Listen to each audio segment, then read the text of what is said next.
In this video, I'm going to be guiding you how to use IPVanish VPN. So this is a VPN to simply select any region of your choice and avoid any type of regional restrictions that are on different streaming platforms, gaming platforms, or anything that you're using to be online.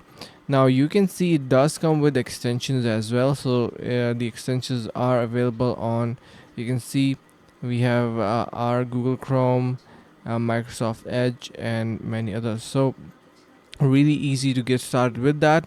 Now what I suggest here is, you can see we have this VPN, and to get started you can click onto this option on the top, or what you can do is simply press onto this button. Now it is going to be taking you directly to their pricing and plan section. So here, let me show you how the pricing works.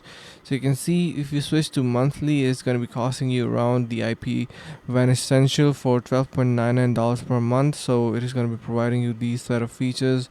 You have high-speed VPN, advanced privacy and features, and many other options in here as well. So these are really amazing to use.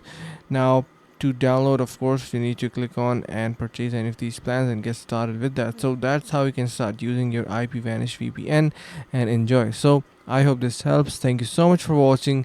See you in the next video.